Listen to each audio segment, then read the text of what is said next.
the 1949 Paris Jazz Festival.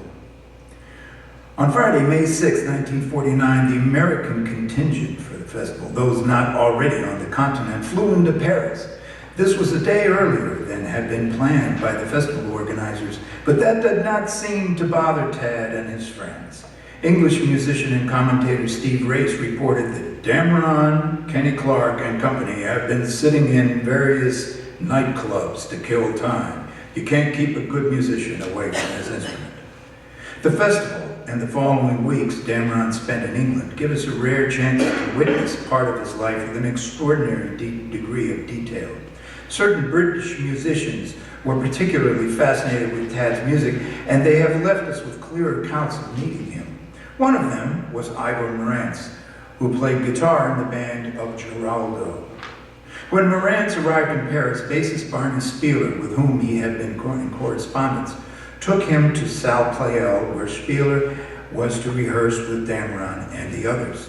As Ivor recalled, they were rehearsing for the following concerts, and I was introduced to Tad Dameron and Miles Davis. Tad Dameron was obviously feeding Miles Davis the notes that he should be playing, and Miles Davis, sitting on a high stool, said, "Man, can I play those notes here?" Dameron said, "Sure you can," and he played them. So I could see this wasn't just an ordinary rehearsal.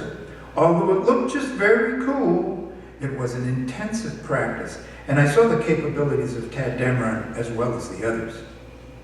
English music journalist Dennis Preston was also present at a Dameron rehearsal, perhaps the same one. He shared his recollections a couple of months after the fact in the August 27th edition of Melody Maker.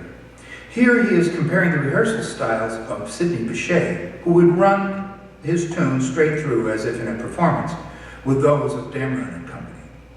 We found an atmosphere so casual that it was hard to believe a serious rehearsal was in fact in progress. Davis in his overcoat, mooshing disconsolately around the vast Salle Pleyel stage, occasionally playing some fragmentary phase in a husky overtone.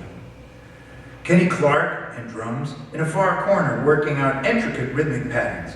James Moody holding a sax and looking thoughtful, and Tad Dameron also in an overcoat trying over good bait harmonies with an untried bass player. Every now and then, as if by telepathy, the hornmen would gather around the piano, and for a few bars something like coordinated music making would take place, but as much seemed to be achieved vocally as instrumentally. The musicians making their various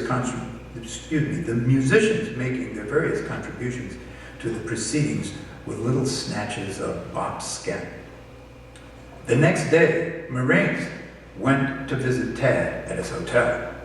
A very nice hotel, right in the middle of Paris. He recalled that when he arrived, a beautiful girl opened the door, an Italian-looking girl.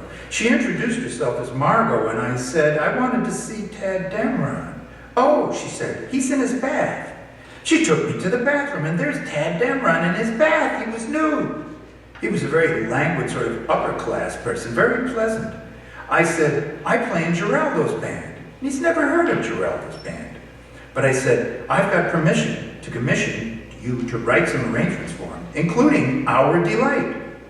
"Oh," he replied, so I can hear that I knew something about him. And from then on, we became quite friendly.